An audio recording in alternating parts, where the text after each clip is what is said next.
اللهم صل على محمد وآل محمد. لا حول ولا قوة إلا بالله العلي العظيم. أعوذ بالله من الشيطان اللعين الرجيم. بسم الله الرحمن الرحيم وبه نستعين وهو المعين.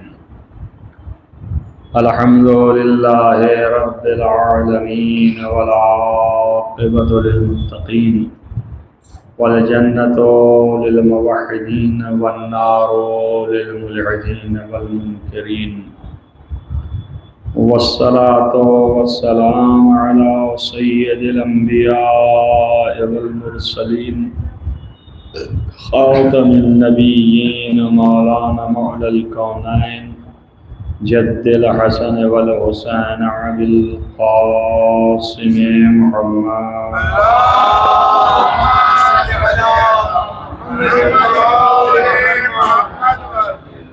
ولا سيما على ابن عمه وبديره ووصيه وخليفته مطلوب كل غالب غالب كل غالب مولانا علي بن أبي طالب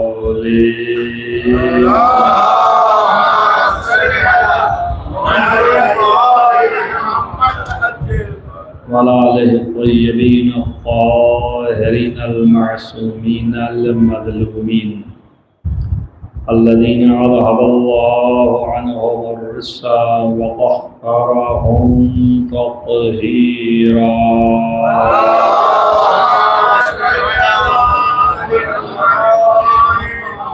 ولعنة الله على أعدائهم أجمعين من يومنا هذا إلى قيام يوم الدين. أما بعد فقد قال الله سبحانه وتعالى في كتابه الحكيم. بسم الله الرحمن الرحيم.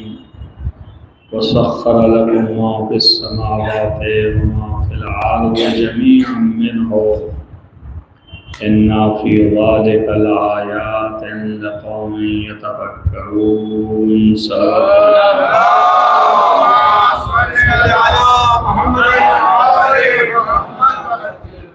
عزیزان جلال مرتبت، یہ آیت کریمہ جس کے ذیل میں اقتدار حضرت زہرا سلام اللہ علیہ کے عنوان سے گفتگو یہ آخری ہے اس مسجد کی،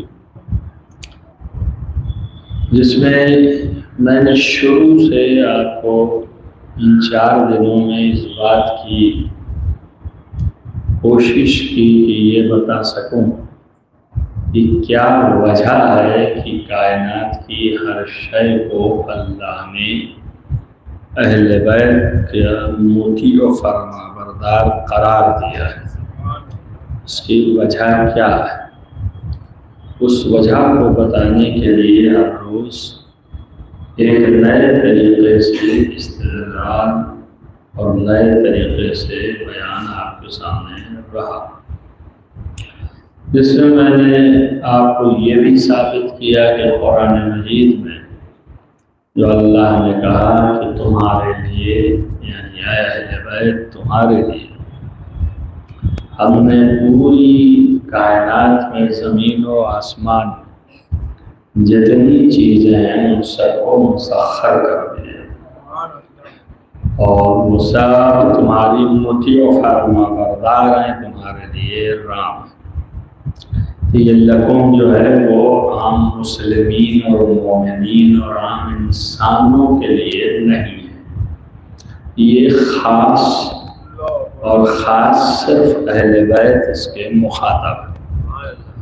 اور اسی سے یہ ثابت ہوگا کہ انہی کے قصیدہ ہے اور انہی کی شان میں یہ مدح اللہ کی طرف سے ہے.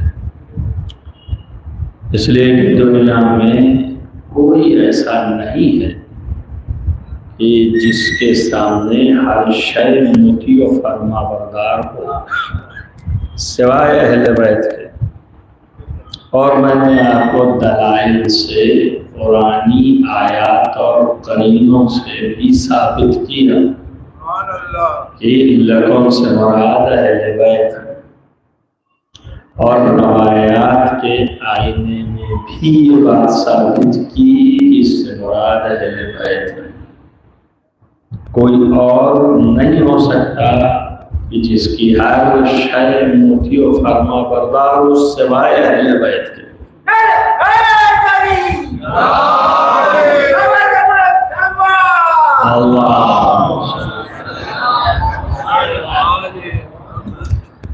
اور اگر آپ کو ظاہر میں کچھ دکھتا ہے تو اس کے بھی وجوہات اور دلائل قائم کیے کہ جہاں آپ کو دکھ رہا ہے کہ یہ موتی نہیں ہے، فرما بردار نہیں ہے اور رام نہیں ہے، وہ اپنے اختیار سے تو نہیں ہے، لیکن جبرن جو اللہ نے کیا ہے اس حیثیت سے باہر وہ جھکا ہے، مجبور ہے جھکنے پہ۔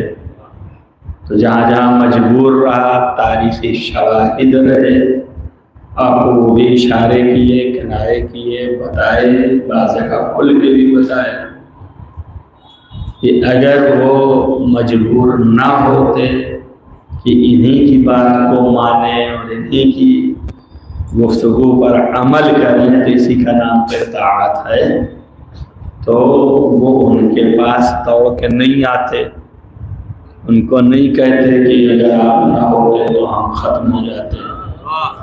اس بات کی دلیل ہے کہ جہاں جو فرد آپ کو دکھائی دے دنیا کی کسی چیز میں کہ وہ تمرد کر رہی ہے اہل بیت سے، تو یہ اس بات کی دلیل نہیں ہے کہ وہ جبرن جو اللہ نے کہا ہے مسخر کر دیا وہ مسخر نہ ہو۔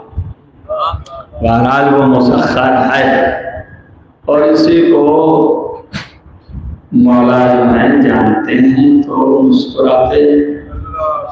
ہم نے کہا بھائی صحیح، جیسے کہ اللہ کی مسکراہٹ کو مولا نے ظاہر کیا کہ تیری حکومت سے ہم فرار کر کے کہاں جائیں گے؟ جہاں جہاں اللہ کی حکومت ہے وہاں وہاں اہل بیت کی حکومت ہے۔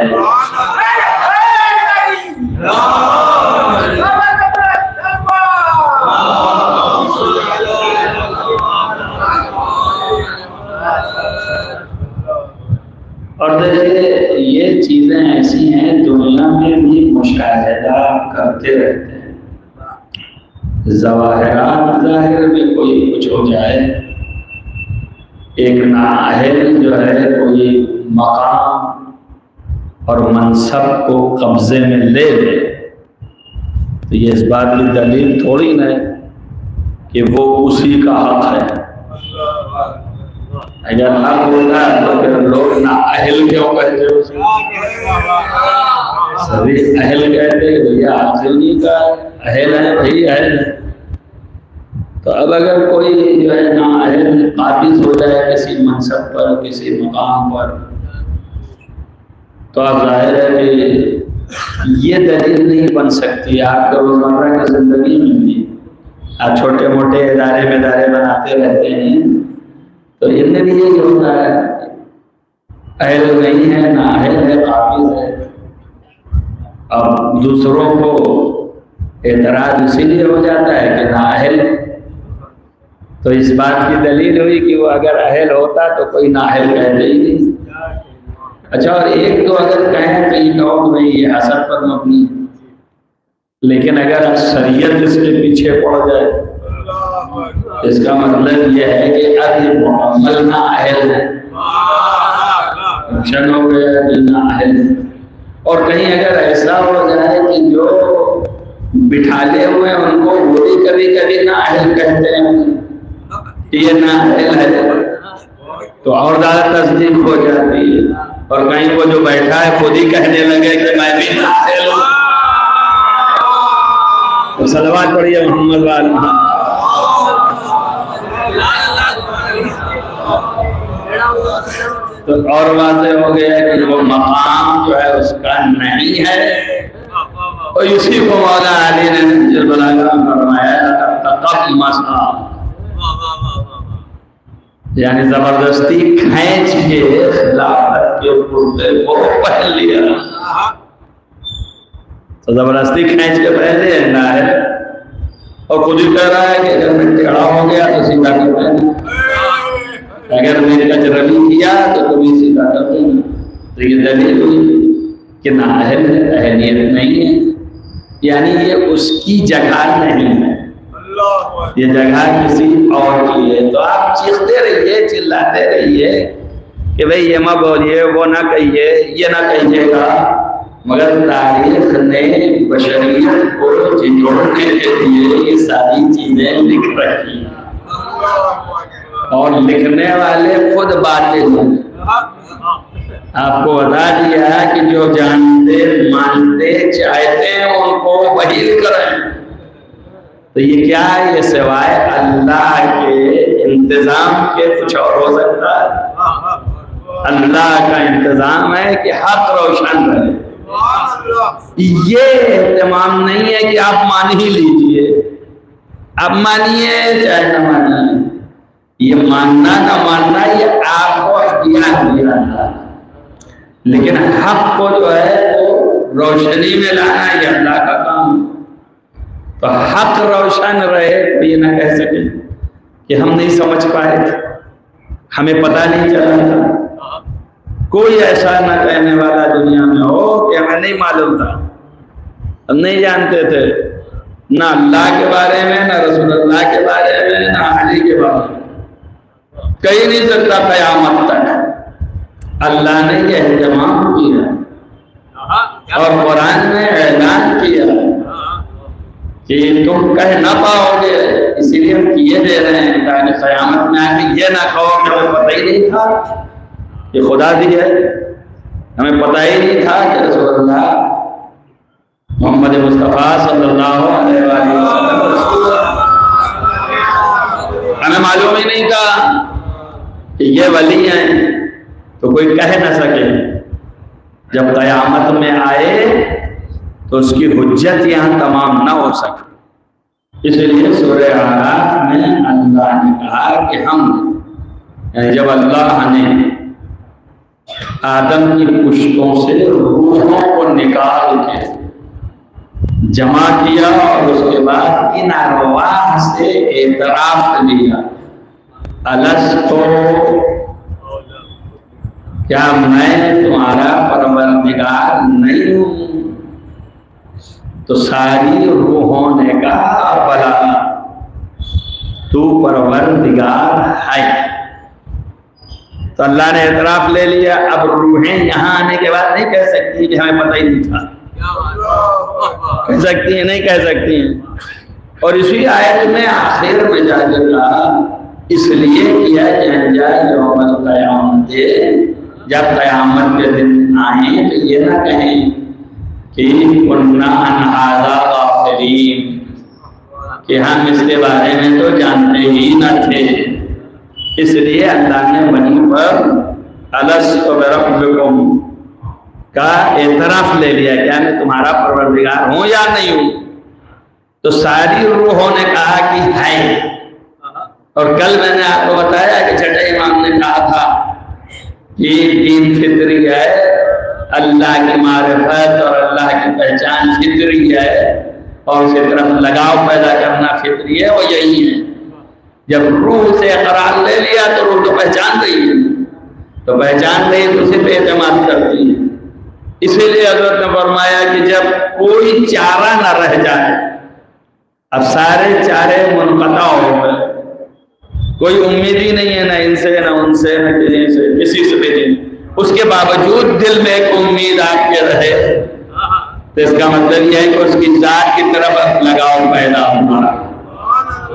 سب سے منقطع ہوئے، اب اس کی طرف گئے، انہوں نے کہا کہ ابھی بھی کوئی آئے جو ہمارے اوپر ہاتھ رکھ سکتا ہے، ہمیں ابھی بھی بچا سکتا ہے، ہماری مدد کر سکتا ہے. تو یہ کیفیت کا پیدا ہونا عالم ارواح سے. اذا قضى اللہ، جب اللہ تعالیٰ نے بنی آدم کو آدم کی پشت نکال کر کے ان کی ارواح کو اعتراف لیا لستو. تو یہاں پر بین الفریقین سنی شیعہ دو ہی بڑے فرقے ہیں، ان دونوں کے درمیان یہ مشہور روایت نقل ہے کہ پھر رسول اللہ نے فرمایا جب اللہ نے جو اتنا قرآن میں ہے کہ اللہ نے کہا الستو کیا میں تمہارا پروردگار نہیں ہوں، اور روحوں نے کہا کہ بلا بالکل تو ہی پروردگار ہے، تو پھر اللہ نے کہا اب محمد نبی کو کیا محمد تمہارے نبی ہیں؟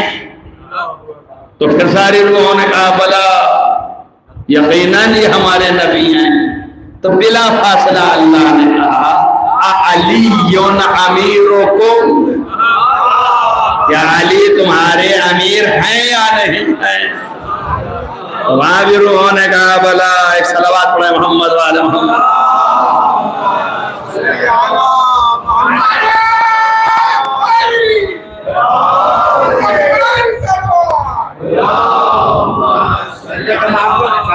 ایسی بیٹی ہے جو مغل مسجد بھول جائے.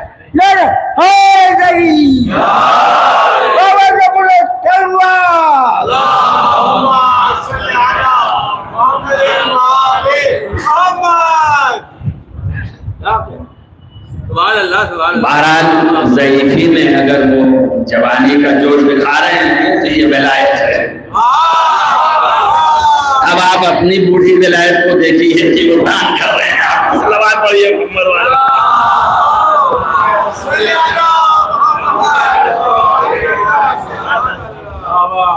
تو اللہ نے وہاں پہ یہ سوال کیا کہ علی امیرکم، کیا علی تمہارے امیر ہیں؟ تو لوگوں نے کہا بلا ہاں ہیں. تو اعتراف کر لیا لوگوں نے. جیسے اللہ کا اعتراف کیا ویسے ہی رسول اللہ کا اعتراف کیا، جیسے رسول اللہ کا اعتراف کیا ویسے ہی علی کا اعتراف کر لیا. اب یہاں آنے کے بعد اللہ کا انکار کیا، نہیں مانا اللہ کو نہیں مانا، انکار کر دیا، کافر کہلائے. جنہوں نے اللہ کا انکار کیا وہ کافر کہلائے. رسول اللہ کو نہیں مانا، ان کی بھی گواہی نہیں دی، ان کا انکار کیا وہ بھی کافر کہلائے. وہ کافر کیوں ہیں؟ اللہ کو مان رہے ہیں رسول اللہ کو نہیں مان رہے ہیں، تو آپ کافر کیوں ہیں؟ اللہ سے کہتے تھے مجھے تو مان رہا ہے نا، لیکن چونکہ اپنی ساتھ جیسے اپنا اعتراف لیا تھا ویسے ہی رسول کا بھی اعتراف لیا تھا، تو اب وہ ساتھ ساتھ ہو گیا. تو ساتھ کا قاعدہ یہ ہے کہ جب تم ہمارا ساتھ نہ چھوڑو تو ہم تمہارا ساتھ نہ چھوڑو. لہذا جس طرح سے تم ہم کو مان رہے ہو ویسے ہی ان کو مان. اگر تم نے ان کو مانا تو ٹھیک ہے تم بھی مومن، ورنہ کافر. اب اس کے بعد دونوں کیفیتیں آ گئی آپ کے سامنے. اللہ کا انکار کیا کافر، رسول اللہ کا انکار کیا کافر. اب اس کے بعد رسول اللہ کو مانا، اللہ کو مانا، علی کا آ کے انکار کیا. تو اب کیا کہنا چاہیے ابھی بتائیے. جب قاعدہ یہ ہو گیا کہ بھئی اسی کے اعلان کے ساتھ رسول کا اعلان اور اس کے اقرار کے ساتھ رسول کا اقرار ہونا ضروری، کیونکہ ساتھ ساتھ اعلان تو ساتھ ساتھ اقرار، تو اب تیسرے کے ساتھ بھی یہی قانون چلے گا نا. تو آپ آئیے کہیے اللہ کو مانا اور رسول اللہ کو مانا، ان کو نہیں مانتے ہیں. تو جو اللہ کو نہیں مانا کافر، اللہ کو مانا رسول اللہ کو نہیں مانا تو کافر. تو اللہ کو مانا رسول اللہ کو نہیں مانا تو توجہ کیجئے آپ کافر. آپ کہیے کہ کیسے کہہ رہے ہیں آپ کافر؟ نہیں کہہ سکتے، آپ مسلمان ہیں. ہم کیا کہیں گے؟ ہماری کیا حیثیت ہے؟ وہ تو قرآن کہہ رہا ہے یا ایھا الرسول بلغ ما انزل الیک من ربک فإن لم تفعل فما بلغت رسالته واللہ یعصمک من الناس واللہ لا یہدی القوم الکافرین. صلوات پڑھیے محمد والے محمد۔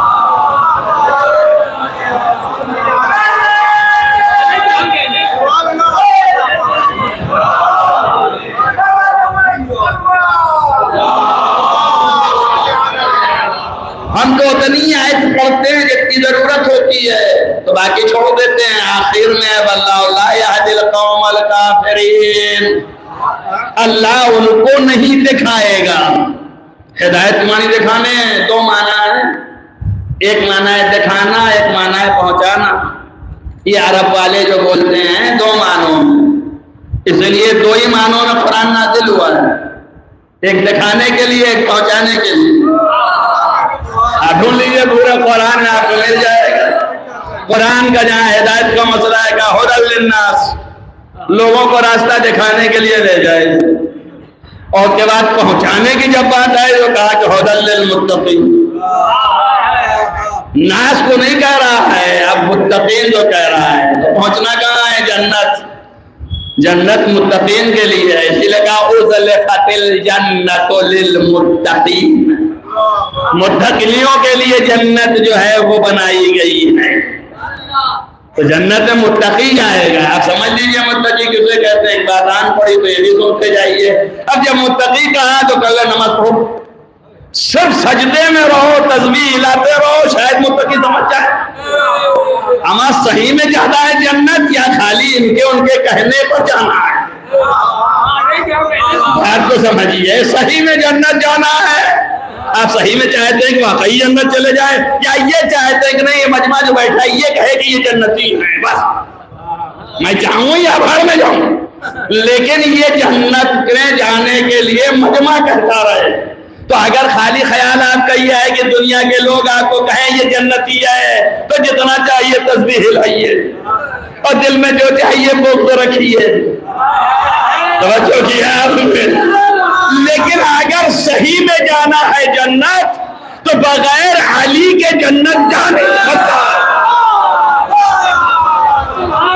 جب تک بغیر علی کے جنت جا نہیں سکتا ہے اس وقت تک متقی ہو نہیں سکتا ہے۔ تو تم متقی کا معنی سمجھتے ہو سجدے میں پڑے رہنا، اور ہم متقی کا معنی سمجھتے ہیں علی کی ولایت کو دل میں بسا لینا۔ صلوات پڑھیے محمد والے محمد۔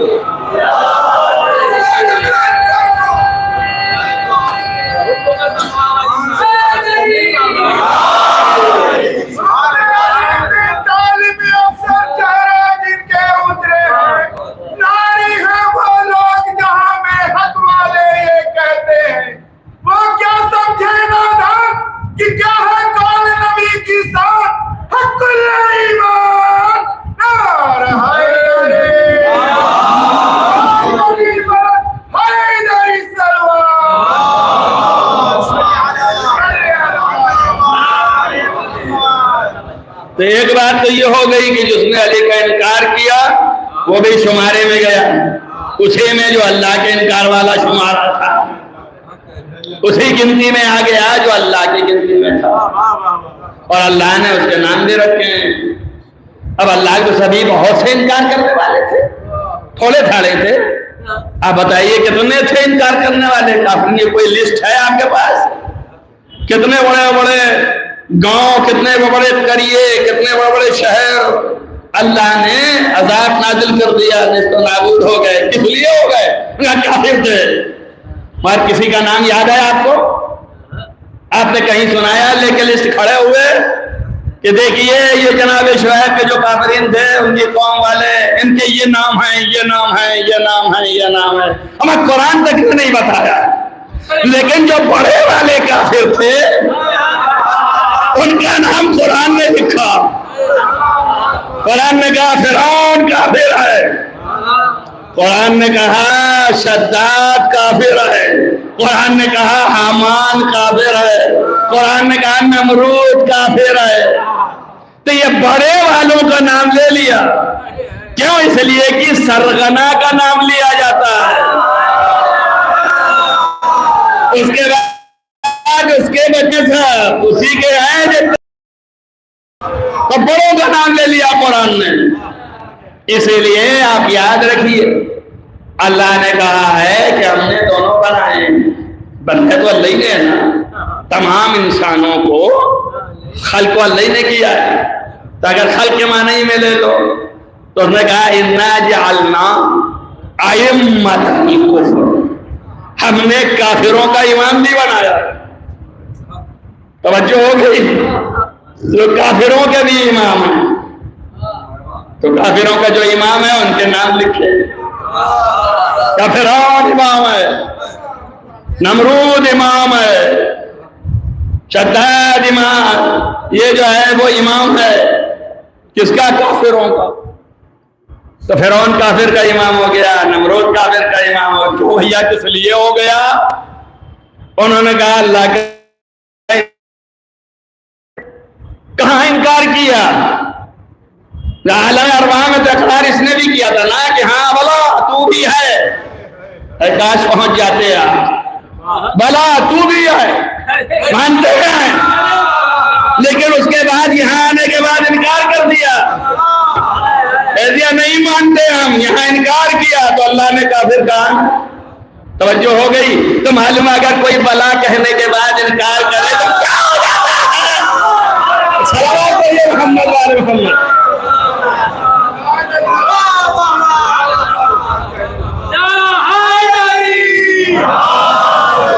اب میں ایک جملہ آپ کے لیے کہتا ہوں، اگر آپ تھوڑا مادہ ہو گئے، بہت کم ہے آپ اور اس طرح کے نہیں ہیں، مگر پھر بھی تھوڑا تو ذہن رکھے ولائی ہیں، تو اپنے ذہن کو آمادگی میں لے آئے۔ یہ جو اللہ عرش پر کر رہا تھا، تمام ارواح کو جمع کر کے اور کہہ رہا ہے الستو، کیا میں پروردگار نہیں ہوں؟ محمد نبیکم، محمد نبی نہیں ہے، علی امیرکم، علی تمہارے امیر نہیں ہے۔ یہی تو نیچے رسول اللہ کر رہے تھے نا غدیر میں، یہی تو کہہ رہے تھے نا کہ اللہ مولایا، خدا میرا مولا ہے، اور من کنتو مولا، تو یہی کر رہے تھے نا رسول اللہ غدیر میں۔ تو میں یہ سمجھ سکتا ہوں کہ غدیر 2 دفعہ ہوئی، ایک دفعہ غدیر جو ہے آنکھ پر ہوئی، ایک دفعہ آنکھ پر ہوئی۔ صلوات پڑھیے محمد وعلی محمد۔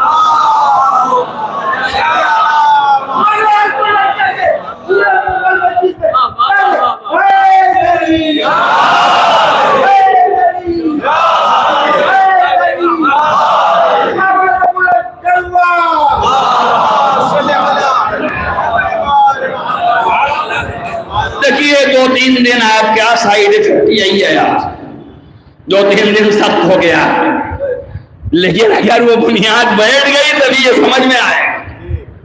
تو ظاہر ہے کہ بڑوں کا صرف نام لیا جاتا ہے، انہیں سے پہچان لیا جاتا ہے۔ تو ایک کفر ہے تو کافر ہے، ایک فسق ہے تو فاسق ہے نا، کفر و فسق۔ اب ظاہر ہے کہ اس کے علاوہ اور کیا ہے؟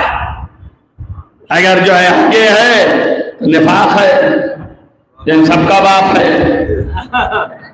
اس لیے کہ منافق کی کیفیت یہ ہوتی ہے کہ ادھر بھی ہے ادھر بھی ہے، یہ ہماری فطرت میں نہیں ہے۔ جو کچھ ہے آمنے سامنے، کاہے کے لیے؟ یہی تو ولایت ہے۔ یہ کیا کہ دل میں ان کو بھی رکھے ہیں ان کو بھی رکھے ہیں، حق حق رکھو باطل سے باہر رہے۔ ولایت کسی کا نام ہے، نفاق نہیں کرنا ہے۔ تو انہوں نے کہا ادھر اللہ کو بھی کہتے رہے کہ ہم اللہ کو مانتے ہیں، اور ادھر یہ بھی ہمارے پرانے دوست نہ جانے پڑے، ان کافروں کے بھی ساتھ ہیں، ان سے کہیں ہم تو آپ ہی کے ساتھ ہیں۔ اللہ قرآن نے نقل کیا ہے، کبھی ادھر آئے تو کہا، کبھی ادھر گئے تو کہا، وہاں گئے تو کہا ہم آپ کے ساتھ ہیں، ادھر آئے تو کہا ہم آپ کے ساتھ ہیں۔ اب کیسے ہی پتا چلے کہ آپ کے ساتھ ہیں؟ یہ سب جو ہے نفسیاتی چیزیں ہیں، ان کو آپ غور کیجئے۔ آپ خود اپنے سماج میں اور ماحول میں دیکھیے، جو زیادہ دشمن ہوتا ہے کسی کا اور ظاہر نہیں کرنا چاہتا کہ میں دشمن ہوں، تو آپ دیکھیے گا وہ اس کے آگے پیچھے بہت ہوگا۔ کیوں؟ اس لیے کہ تاکہ اسے یقین رہے کہ میں اسی کا ہوں۔ ارے بھائی سمجھو، ہم تو دن بھر دیکھتے رہتے ہیں، مشاہدہ کرتے رہتے ہیں، ہم تو جانتے رہتے ہیں نا کہ کون کیا ہے، تو ہمیں تو اندازہ ہے اور پتا ہے، مگر دیکھیے آپ ایسا آپ کے آگے پیچھے ہوگا، اگر آپ کا دشمن ہو ظاہر ہی نہیں تھی، دیکھو نے پہنچ کر کے اپنے گھٹنے مار دیے، بتا دیا کہ تم کچھ نہیں ہو، اور پہنچ کر کے قریب جب بہت قریب ہوں گا محمد ادھر آ جاؤ تو پکار لیا نا، تو اللہ کو بھی کہنا پڑا کہ آپ بیوقوفو اس طرح نہیں پکارو، تم اپنے کو کہتے ہو میں ایماندار ہوں، ایماندار ہونے کے بعد اس طرح نہ پکارو جس طرح اپنی اولاد سے آپ کو کہ دل میں کیا ہے محسوس ہوا، یہ بڑے بڑے قابل ہیں، یہ جو ہے بڑے بڑے ہیں۔ تو الغرض میں اپنی بات کہوں کہ یہ تین آپ کو بتائے گئے، نام لیے گئے، جو قرآن میں ہے۔ فرعون ہے، اذهب الى فرعون انه طغى، اے موسیٰ جاؤ فرعون کے پاس، اس لیے کہ یہ طاغی ہے، طغیان کرنے والا ہے، طغیان ظلم، طغیان کفر، لہذا یہ طاغی ہے۔ تو کافروں کے انکار کرنے کے بعد جو اللہ کو مانے گا وہی مومن کہلائے گا۔ سمجھ آ رہی ہے آپ کے؟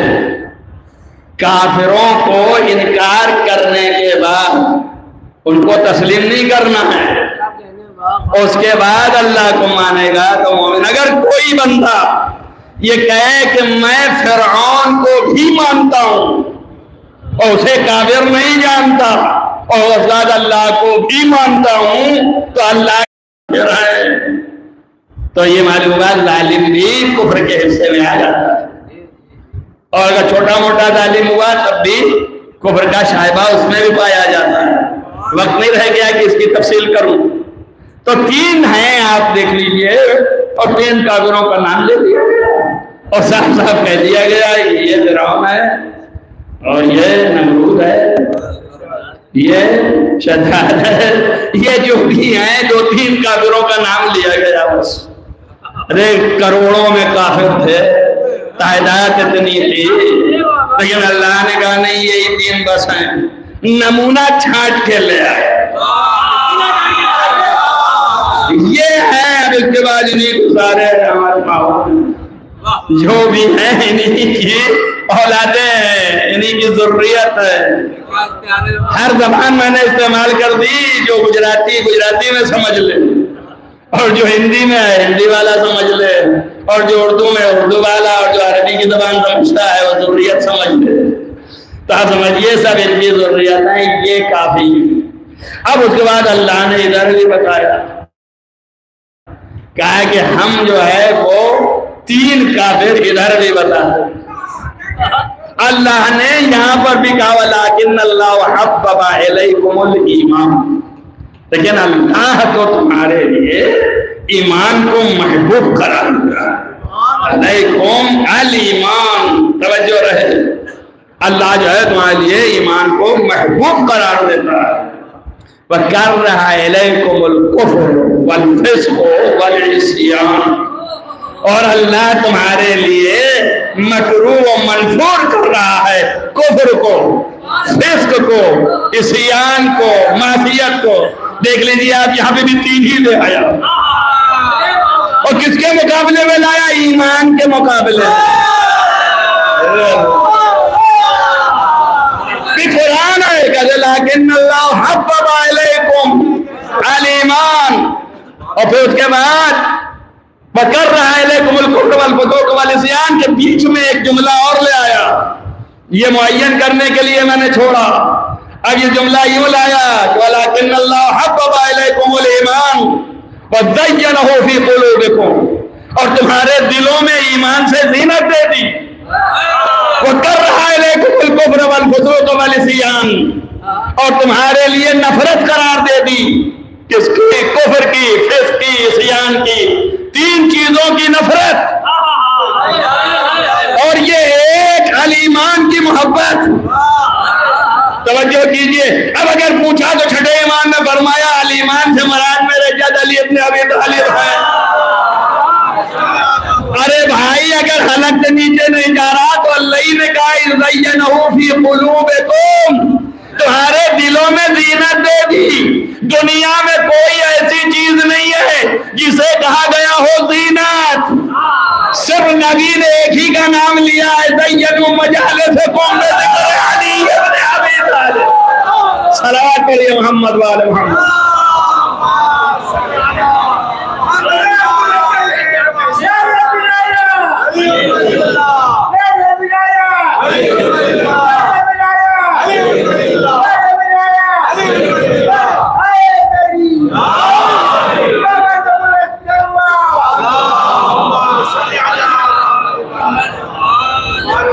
صرف جو ہے یہ آپ کے سامنے کر رہا ہے علیکم، یعنی نفرت دی، اور حبب علیکم محبت دی. جہاں محبت ہے اسے تولا کہتے ہیں، جہاں نفرت ہے اسے تبرہ کہتے ہیں. تب آپ کو یہی ڈھونڈنا ہے کہ ہم دور ہیں، بری ہیں. اور ایک بات یاد رکھیے، تبرہ کی لفظ کا معنی یہ نہیں ہے کہ کچھ برا کر رہے ہیں کسی کو. برات کے معنی اپنے کو جدا رکھنا. ہم اپنے کو جدا رکھتے ہیں، یہی تو ہماری شناخت ہے. ارے اللہ، اگر آپ سمجھ سکیں اشاروں کو تو سمجھ لیجئے. اگر ہمارے پاس برات نہ ہوتی تو لوگ ہم کو نہ پہچانتے ہم کون ہیں. اس لکھنے معلوم کتنے آئے تھے جو کہتے ہیں ہم بھی محب اہل بیت، ہم بھی محب اہل بیت. ہم محب اہل بیت شیعہ نہیں بنانا، دشمن اہل بیت سے برات شیعہ بنانا. صلوات علی محمد وعلی محمد.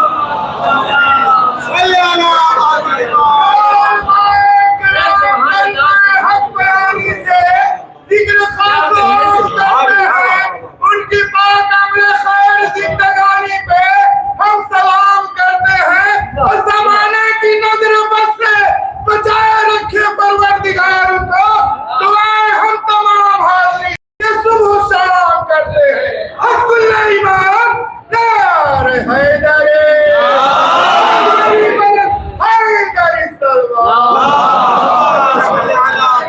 اللہ نے آپ کو خطاب کر کے کہا ہے، یا ایھا الذین آمنو، اے ایماندارو، تم جو ہے وہ اذیت نہ دو نبی کو اسی طرح جس طرح سے موسیٰ کو اذیت دیتے تھے موسیٰ والے، اس طرح اذیت نہ دو. وَبَرَّأَهُ اللَّهُ مِمَّا قَالُوا، جو چیز وہ کہتے تھے، یا اما قالوا، جو چیز وہ کہتے تھے اس سے اللہ حضرت موسیٰ کو بری رکھے ہوئے تھا، دور رکھے تھا، برات کیے ہوئے تھا، جدا کیے ہوئے تھا. تو معلوم یہ ہوتا ہے کہ بہت سے لوگ رسول اللہ کو برا بھلا کہتے تھے اور وہ کافر نہیں تھے، وہ مومن تھے. یا ایھا الذین آمنوا، اے ایماندارو اذیت نہ دو رسول اللہ. توجہ کریں، رسول اللہ کو برا کہتے تھے ایسے ہی جیسے موسیٰ کو وہ لوگ برا کہتے ہیں، یا موسیٰ کو، یا موسیٰ کی بیوی کو، یا موسیٰ کی اولاد کو، جس کو بھی کہتے رہے ہوں. اللہ نے کہا درا حالے کہ وہ ساری باتوں سے ہم نے ان کو مبرہ رکھا ہے.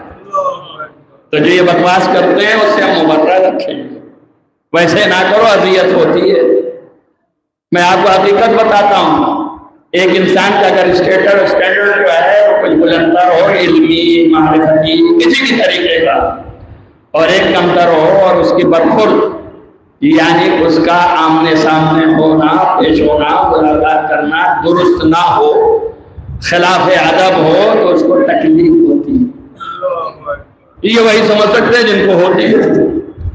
تو آپ ظاہر ہے کہ یہ آپ تصور کیجئے کہ کائنات میں جس سے بڑا نہ کوئی عالم ہے، نہ کوئی عارف ہے، نہ کوئی عابد ہے، سب سے اعلیٰ وہ ہے، اور کے بعد سب سے پست لوگ اس کے ساتھ اگر بے ادبی کریں تو کتنی اذیت ہوگی کہ نہیں ہوگی. تو اس اذیت کو اللہ نے منع کیا ہے کہ نبی کو اذیت نہ ہو، ورنہ ایمان تمہارا چلا جائے گا. تبھی تو منع کیا. اس لیے کہ پھر کیا جنہوں نے موسیٰ کو اذیت دی ان کے ساتھ اللہ نے کیا کیا؟ موسیٰ کو تو جدا رکھا لیکن ان کے اوپر عذاب نازل کیا. کسی کو بندر بنا دیا، کسی کو سور بنا دیا، یہ دنیا میں کر کے دکھا دیا کہ دیکھو یہ ہے. اب چونکہ اللہ نے یہ عہد لے لیا اور پیغمبر نے یہ عہد کروا لیا کہ پیغمبر کی موجودگی میں اللہ عذاب نہیں کرے گا، تو آپ شیر نہ ہو جائیے، آداب سیکھے رہیے، ورنہ یہ نہ سمجھیے کہ آپ بندر نہیں ہوں گے، آپ سور نہیں ہوں گے.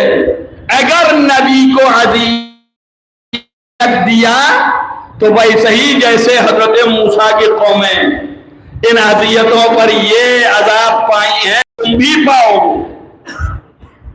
لیکن چونکہ سامنے نہیں ہو رہا ہے، عہد لے لیا. اللہ نے کہا کہ جب تک آپ ہیں ہم عذاب نہیں کرنے والے. تو لوگ بڑے ہو جا رہے ہیں یہ اب تو عذاب ہونا ہی نہیں ہے. تو اس کا یہ مطلب نہیں ہے کہ آپ ہوں گے نہیں، ہو سکتا ہے اللہ نے کر دیا. ارے بھائی بات کو سمجھیے آپ، اس کے لیے میں بتا رہا ہوں اشارے ہیں اور کچھ بھی نہیں. اگر سمجھ رہے ہیں آپ تو ہو سکتا ہے اللہ نے کر دیا ہو، لیکن اوپر سے پردہ ڈالے ہیں اس لاج کو جو عہد ہوا ہے. اگر ایسا نہ ہوتا تو کیسے امام زین العابدین علیہ السلام حج میں موجود تھے، امام باقر علیہ السلام حج میں موجود تھے. اور ایک مرتبہ ابو بصیر نے کہا آنکھوں کے نابینا تھے کہ مولا لگتا ہے حاجی بہت ہیں. تو حضرت نے کہا کہاں حاجی، یہاں کوئی نہیں ہے. تو جیسے ہی کہا کوئی نہیں ہے تو کہا پھر دکھائیے کہاں کوئی نہیں ہے، ہمیں تو آوازیں بہت آ رہی ہیں. تو حضرت نے کہا دیکھ لے، دیکھنا چاہتا ہے. ایسے ہاتھ پھیرا تو دیکھا کوئی سور ہے، کوئی بندر ہے، کوئی کوئی ناچ رہا ہے، اچھل رہا ہے. کہا مولا مجھے پھر ویسے ہی واپس کر دیجیے جیسے میں تھا، ان کو برداشت نہیں کر پا رہا ہوں. تو یہ نہ دیکھ لیجئے گا آج کی ظاہری صورت پڑی ہوئی ہے تو وہ ایسے دکھ رہے ہیں، عذاب ہو رہا ہے اندر سے. اور چہرے کبھی کبھی بتا اگر ڈھونڈیں گے تو مل جائے گا. اور ولایت کا چہرہ دیکھیں گے تو وہ بھی مل جائے گا. پیشانی چمکتی رہتی ہے، نور ولایت چمکتا رہتا ہے. اور جو ولایت کے قاصر ہیں اور ولایت کے دشمن ہیں چہروں میں بھٹکار ہوتی رہتی ہے. یہ سب جو ہے مشاہداتی ہے. تو آپ یہ دیکھیے اور یہ ملاحظہ کیجئے کہ یہ ولایت وہاں سے شروع ہوئی. تو جب اللہ نے کہہ دیا میں پروردگاروں کی نہیں ہوں، رسول نبی ہیں کہ نہیں ہیں، علی امیر ہیں کہ نہیں ہیں، تو اب تینوں کا انتظام کرنا ہے نا. تو اللہ کی ساری کائنات و مخلوقات جو اسی کے ہدایت قدرت میں ہیں، اسی کے مطیع و فرما بردار ہیں. تو ویسے ہی رسول کے بھی مطیع و فرما بردار کرنا، اور جیسے رسول کے اور اس کے مطیع و فرما بردار ویسے ہی علی کے فرما بردار. ذرہ برابر فرق نہیں ہے. جتنا اس کو اختیار اتنا ہی اس کو، جتنا اس کو اتنا ہی اس نے عطا کیا ہے، اس کو تو کلی اختیار ہے. تو اب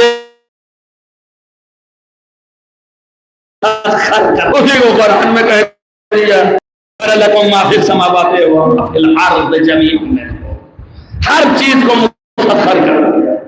تو اب یہ نہ سمجھیے گا کہ کوئی چیز مسخر نہیں ہے. کوئی بھی چیز ہو وہ مطیع فرما بردار ہے. انبیاء علیہ السلام کو جتنی طاقت دی اللہ نے اتنے میں تصویر رہی ان کے سامنے. آپ دیکھ لیجئے کسی نبی کو آپ نے یہ نہ سنا ہوگا کہ اس نے یہ کہا ہو کہ میں نے اسے بلوا دیا، میں نے اسے سکھا دیا بولنا. وہ یہی کہا کہ مجھے اس کے بولنے کی آواز معلوم ہے، مجھے اس کی زبان معلوم ہے. یعنی اگر کوئی پرندہ ہے تو کہا کہ منطق طیر سے میں آشنا ہوں، میں پرندے سے گفتگو کرنا جانتا ہوں، میں جانور سے بات کرنا جانتا ہوں، میں جناتوں سے بات کرنا ان کی زبان جانتا ہوں. لیکن یہ کہ کسی میں زبان پیدا کر دیا ہو، کسی نبی کی تاریخ میں آج تک نہیں ملا، لیکن محمد و آل محمد کی تاریخ میں یہ جگہ جگہ پہ ملا۔ اگر جانور آیا تو جانور اپنی زبان میں کہتا ہے اور نبی جان جاتے، جانور اپنی زبان میں کہتا اور علی جان جاتے، نہیں، جانور آ کے فصیح عربی میں بول رہا ہے۔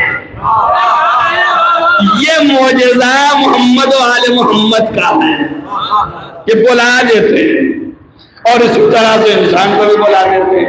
آپ نے سنا ہی ہوگا امام علی نقی علیہ السلام کے دور میں ایک شخص نے شک ظاہر کیا، تو اس نے کہا کیسے ممکن ہے کہ آپ سب کی زبان بھی جانیں اور اس کی زبان میں بات بھی کریں، کیسے ممکن ہے؟ ممکن نہیں ہے۔ تو حضرت کا قریب آ جا اور ایک چھوٹی سی کنکری اڑا کے اپنے دہان میں رکھ کے اور دے دیا کہ اچھا چوس لے، اور اس نے جب چوس لیا تو 70 زبانیں اس کے ذہن میں تمام معجزات اس طرح کے بھرے پڑے، 1000 معجزات کی کتاب ہی لکھنا ہے۔ کتنے معجزات ہیں اس طرح کے کہ یہ سارے معجزات بتاتے ہیں کہ کیا عظمت ہے۔ آپ اندازہ کریے، ہر ایک کی کرامت الگ الگ ہے۔ تمام ائمہ ان کے کرامات اپنی جگہ پہ، ان کے فضائل کرامت اپنی جگہ پہ، ان سب کے ماوا و ملجا اور بابا جو ہیں وہ مولا علی ہیں۔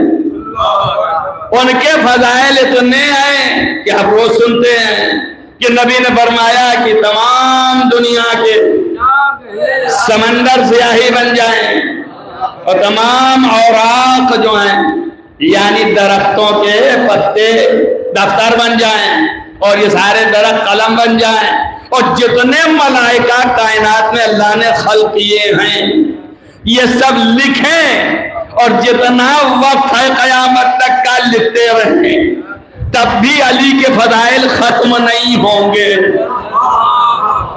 توجہ کر رہے ہیں آپ؟ یہ ایک ہے جو سب کا باپ ہے، اس کی یہ فضیلت ہے، اور جو 11 بیٹے ہیں ان کی فضیلتیں الگ الگ ہیں۔ توجہ کریں آپ؟ تو 11 وہ ایک باپ اور ایک اور باپ، 13 مل کے ایک فضیلت جو رکھتے ہیں وہ ایک طرف ہے۔ توجہ کریں، اور حضرت زہرا کی فضیلت کا یہ عالم ہے کہ کہتے اگر علی نہ ہوتے تو زہرا کا کوئی کفو نہ ہوتا، تو اس سے ثابت ہوا جتنا علی کا ہے اتنا تو زہرا کے پاس ہے ہی۔ اس کے بعد 11 نے مل کے کہا کہ ساری دنیا پہ حجت ہم ہیں اور ہماری حجت فاطمہ۔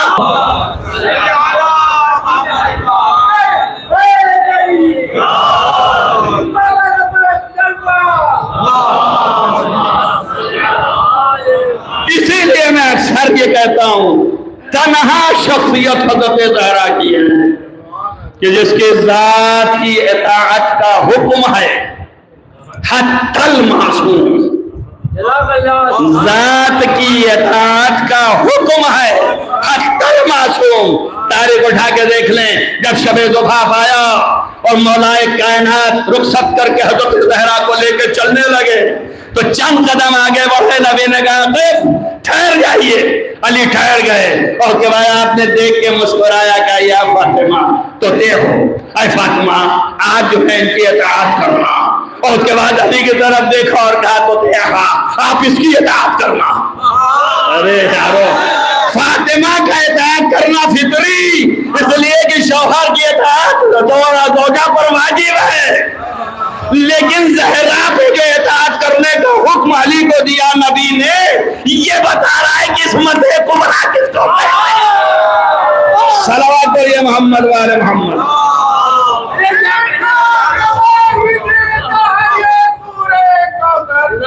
دیکھو گواہی دیتا ہے یہ سورہ کوثر، ہر ایک دل و دماغ میں چھائی ہے زہرا، کیوں نہ نبی امام ادب آپ کا کرے، ابیہ کا جو لقب پائی ہے زہرا، حقانی نبی سلطان نعرہ حیدری۔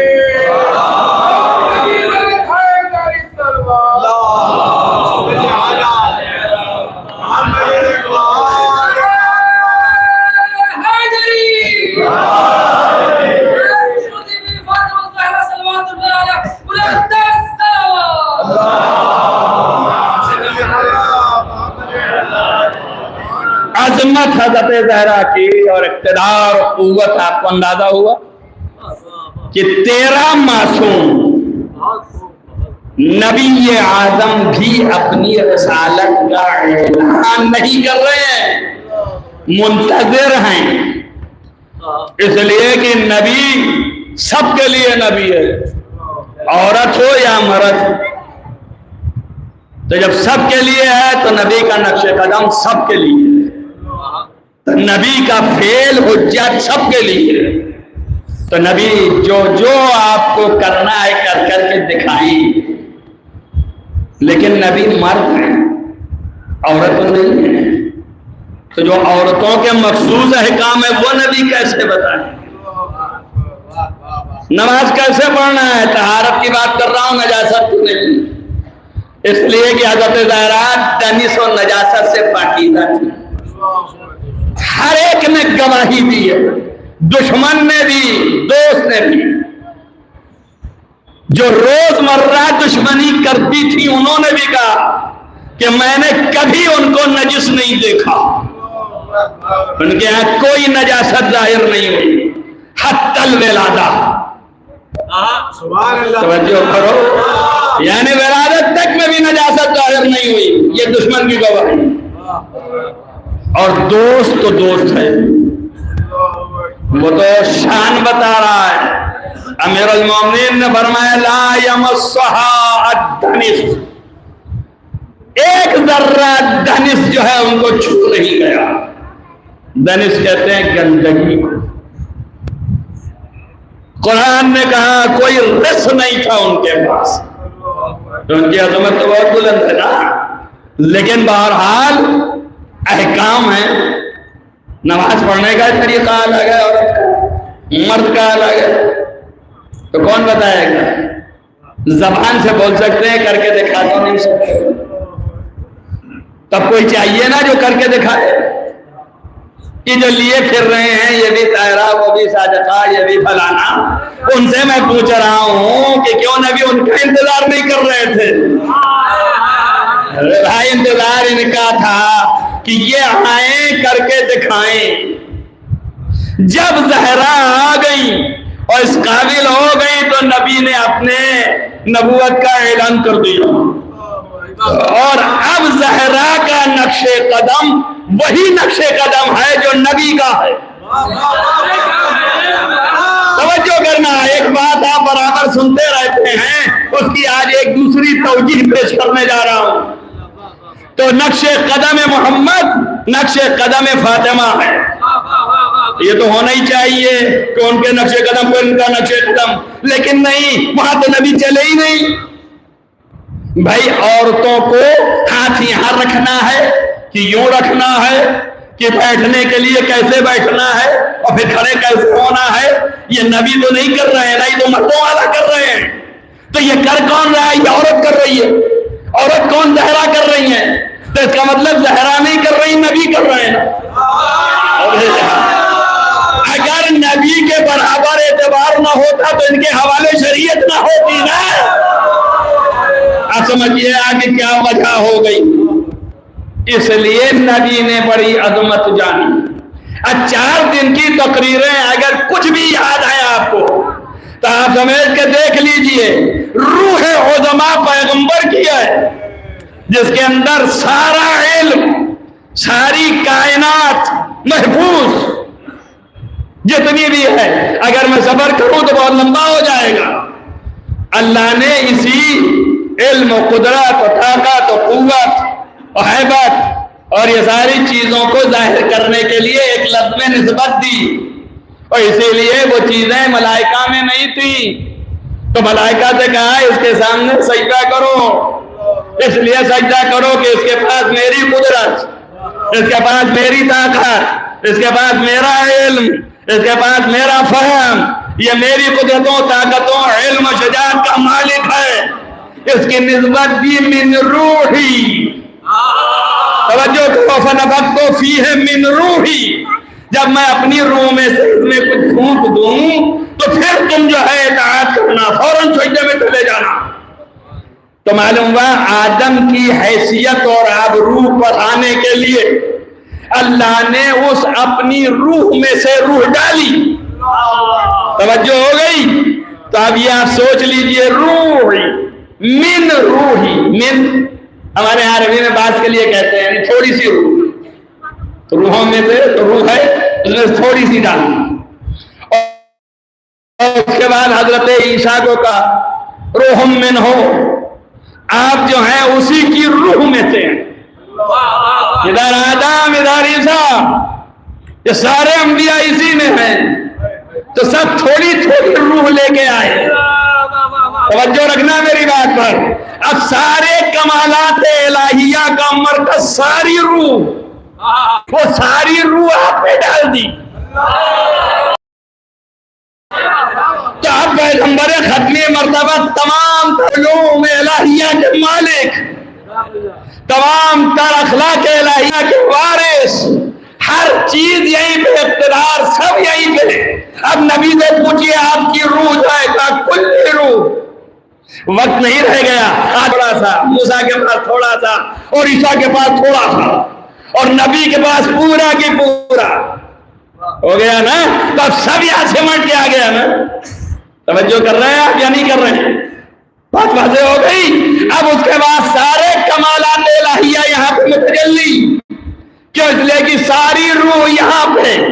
اب وہ نبی کہہ رہا ہے فاطمہ تو روحی، فاطمہ میری روح ہے، بہنا جنبیا، وہی روح جو اللہ نے عطا کی وہی روح یہ فاطمہ ہے. تو سارے کمالات یہاں پہ سمٹ گیا ہے. توجہ ہوئی یا نہیں ہوئی؟ اب یہاں پہ یہ آ گیا تو اب ایسا ہی چاہیے کہ جس کے پاس ساری روح ہو وہی فاطمہ کا کفو ہو سکتا ہے. اب کس طرف سے چلتے ہیں تو آیا ساری روح ہے کسی کے پاس جو فاطمہ کا کفو بن سکے؟ تو پوری تاریخ میں ڈھونڈیں کس کے پاس ہے. تو نبی نے کسی کا نام ہی نہیں لیا، ایک کا نام لیا اور کہا کہ اگر آدم کو ان کے علم میں دیکھنا چاہتے ہو، نوح کو ان کی حیبت میں دیکھنا چاہتے ہو، ابراہیم کو ان کی خلت میں دیکھنا چاہتے ہو، موسیٰ کو ان کے حیبت میں دیکھنا چاہتے ہو، عیسیٰ کو ان کے تقویٰ میں دیکھنا چاہتے ہو، مجھے میری سیرت میں فَلْيَنْظُرِ إِلَىٰ وَجْهِ عَلِيٍّ بْنِ أَبِي طَالِبٍ. صلوات پڑھیں محمد والے.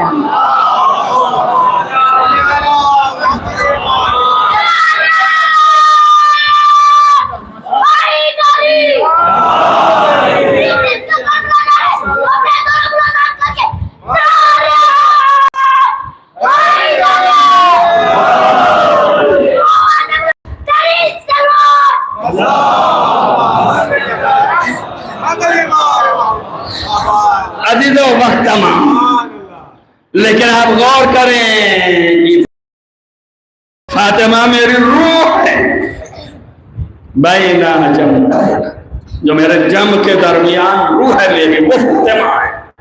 سارے کمالات کا مرکز فاطمہ. آپ یاد رکھیے کمالات الہیہ کی عظمت اور تعظیم وہی کرے گا جو کمالات الہیہ رکھتا ہے. یہی سبب ہے اور ایسے ہی نہیں ہے. مجبور ہے تاریخ لکھنے پہ کہ جیسے ہی زہرا کو دیکھا فقام الہیہ، تو نبی کھڑے ہو گئے، وَأَجْلَسَهَا فِي مَكَانِهِ، اور اپنی جگہ پہ بٹھال دیا. فقام الہیہ، کھڑے رہے، اپنی جگہ پہ زہرا کو بٹھال دیا. اللہ اکبر. اب اس سے بڑی عظمت دنیا میں کسی کو نہیں مل سکتی. نبی سید المرسلین کھڑے ہیں اور فاطمہ بیٹھی ہیں نبی کی جگہ پہ. ارے بھائی اب اس سے بڑا اور کیا شرف ہو سکتا ہے.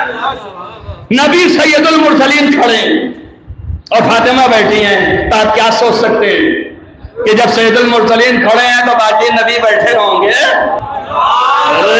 کچھ تو سمجھو.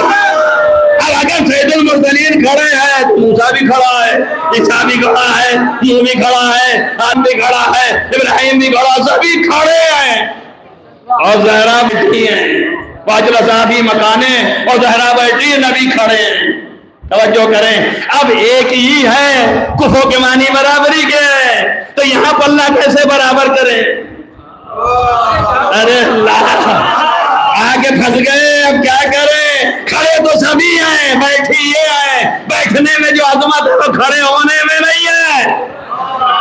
تو سارے انبیاء کھڑے، حتیٰ سید المرسلین کھڑے، اور زہرا بیٹھی، اب ان کا وہ بھی بیٹھا ہو تو سمجھ میں آئے؟ پھنس گیا۔ تو اب یاد رکھیے، سب کے کھڑے ہونے کی شان یہ ہے کہ نبی جہاں کھڑے ہیں وہیں دوسرا کھڑا ہو سکتا ہے، بہت اگر قریب ہے تو، اور آگے نہیں جا سکتا۔ نبی کے آگے کیسے جائے گا؟ امام الانبیاء یہ ہیں، تو ان کے آگے تو کوئی نبی نہیں آ سکتا نا، تب ان کے پیچھے دوسرے نبی ہوں گے، تو ان کے پیچھے عیسیٰ ہوں گے، ان کے پیچھے موسیٰ ہوں گے، ان کے پیچھے ابراہیم ہوں گے، ان کے پیچھے نوح ہوں گے، ان کے پیچھے آدم، سلیمان، داؤد، سارے انبیاء ہوں گے۔ تو سب ایک لائن میں کھڑے ہیں، حضرت زہرا بیٹھی ہیں، مگر کھڑے علی بھی ہیں، لیکن علی کے کھڑے ہونے کی شان الگ ہے۔ آپ یہ نہ دیکھیے کہ یہاں ممبر کے پاس ہیں کہ وہاں مسجد میں کھڑے ہیں۔ جب مسجد میں کھڑے ہوئے تو دوش پیغمبر پہ قدم رکھا، ہر دنیا کو بتایا زہرا وہاں بیٹھی جہاں نبی بیٹھے ہیں، علی وہاں کھڑا جہاں مہر محمد۔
اور میری آواز میں تو ناکام نہ ہوں، آپ لوگ زبان ہٹتے کرتے منہ سے نہیں بولتے،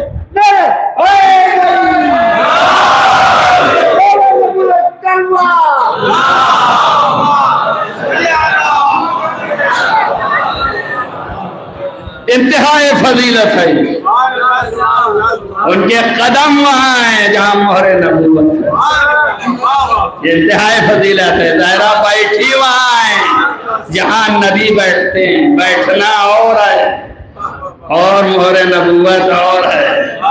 علی کو پہچاننا آسان نہیں ہے۔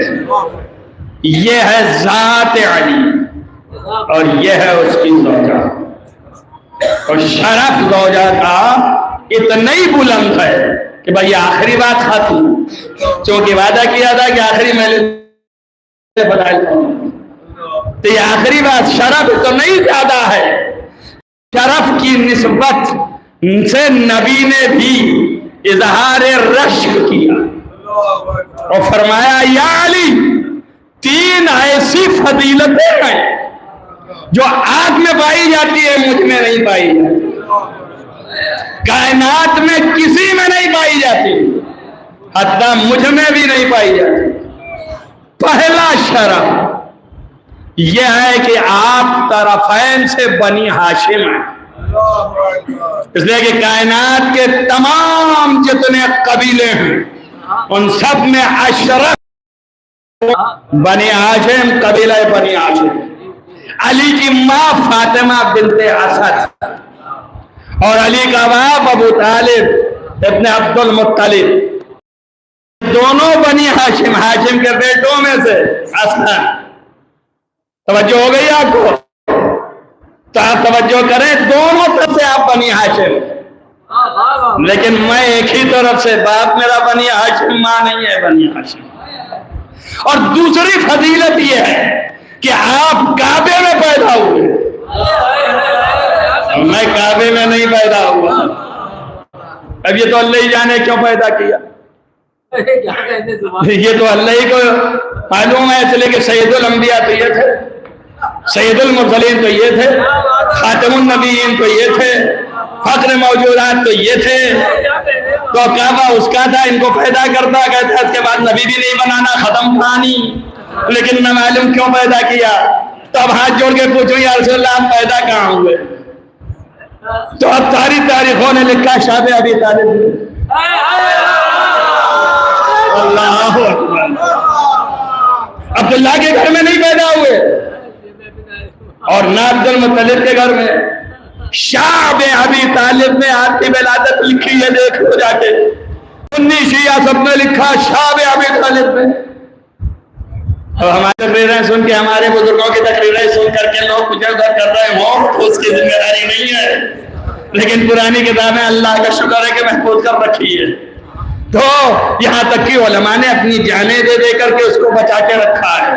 یہی علامہ میر حامد حسین علی اللہ مقامہ نے سفر کر کے جان پہ کھیل کے بخاری اصلی لا کے رکھے ہوئے ہیں، رکھ کے گئے، اب نسل کو چاہیے کہ بچا لے، تو ہمارے علماء نے بچایا ہے، میراث رکھی ہے۔ تو آپ کعبے میں پیدا ہوئے، میں کعبے میں نہیں ہوا، تو دو فضیلتیں آپ کو نصیب، مجھے بھی نہیں، تو کائنات میں کسی کو نہیں۔ اور تیسری فضیلت یہ ہے کہ آپ کی زوجہ سیدۃ النساء العالمین، اور میری زوجہ سیدۃ النساء العالمین نہیں ہے، تو اس کا مطلب تین فضیلتیں ایسی ہو گئیں جو الگ کر دی۔ اب یہ میں نہیں کہہ رہا ہوں کہ یہ افضل ہیں کہ وہ افضل ہیں، یہ تو آپ فیصلہ کیجئے گا، میں کسی کا کوئی حاکم تھوڑی ہوں، کیا قاضی کیا فیصلہ کرنے آیا ہوں، آپ اپنے سے فیصلہ کر لیجئے گا، مگر کیا کریے گا، معصومین کا وطیرہ ہی یہی رہا ہے۔ تاریخ اٹھا کے دیکھ لیجئے، علماء جوجھتے رہتے ہیں، لڑتے رہتے ہیں، بگڑتے رہتے ہیں، کہتے ہیں یہ دلیل دے دیں، نہیں یہ فضیلت زیادہ رکھتے ہیں، وہ دلیل دے دو، نہیں وہ رکھتے ہیں، یہ افضل ہے وہ افضل ہے، کچھ بھی نہیں۔ گود میں بیٹھے امام حسین علیہ السلام، اور ایک مرتبہ رسول اللہ سے پوچھا، نانا آپ افضل کیوں ہیں؟ انہوں نے کہا میں تیرا نانا، میں افضل، میں سید المرسلین، میں خاتم النبیین، میں اول نور، میں دائرہ مقطع وجود، مجھ سے افضل کون ہو سکتا ہے؟ انہوں نے کہا نانا میں افضل ہوں۔ اور جب پھر رسول اللہ نے اپنے فضائل بیان کرنا شروع کیے تو 4 صفحے کی روایت ہے، اور مار فضائل کے ڈھیر لگا دیے کہ مجھ سے افضل کون ہو سکتا ہے۔ امام حسین کوئی فضیلت نہیں دیتے تھے، بس آخر میں ایک دو جملے کہ نہیں نانا میں افضل ہوں، پھر وہ فضیلت اپنی بیان کرتے، آخر میں جب تھک گئے تو انہوں نے کہا نانا میں افضل ہوں، کیوں؟ اس لیے کہ میرا نانا سید المرسلین، آپ کا نانا سید المرسلین نہیں، اور میری نانی خدیجۃ الکبریٰ آپ کی نانی خدیجہ جیسی نہیں، اور میرا دادا ابو طالب، توجہ رکھیے گا، اس کے بعد ایک جملہ فرمایا میرا باپ علی ابن ابی طالب، آپ کا باپ علی جیسا نہیں، اور میری ماں سیدۃ النساء العالمین، آپ کی ماں صلوات پڑھیے محمد وآل محمد۔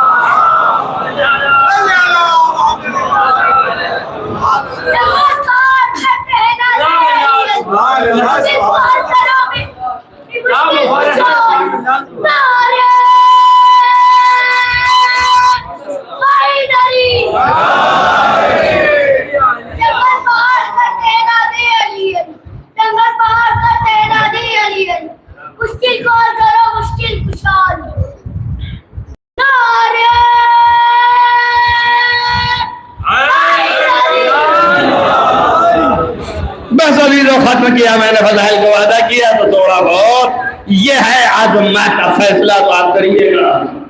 رسول اللہ نہ کر پائے جو کہ چوم لیے پیشانی کا صدقتا، جو بھی کہہ رہا ہے سچ ہے، اس کا انکار تو کیا نہیں جا سکتا۔ تو آپ اور ہم کیا ہیں؟ ہم تو یہی نظریہ رکھتے ہیں کہ یہ سب ایک نور ہے، نہ کوئی کم ہے نہ کوئی زیادہ ہے، سب ایک نور ہے، سب کی عظمتیں الگ الگ ہیں، اس لیے کہ ہر ایک کو موقع اللہ نے الگ الگ دیا ہے۔ اس کا یہ مطلب نہیں ہے کہ کوئی تقی ہے تو دوسرا متقی نہیں ہے، اس کا یہ بھی نہیں ہے کہ کوئی صابر ہے تو دوسرا صابر نہیں ہے، سب صابر ویسے ہی ہے۔ تبھی تو جوش گھبرا کے کہہ دیا صبر کا پروردگار حسین، توجہ کرو اس لیے کہ سید الصابرین تو یہ ہیں، تو سید الصابرین یہ ہیں۔ اب اس بڑا لقب کہاں سے لے آئے؟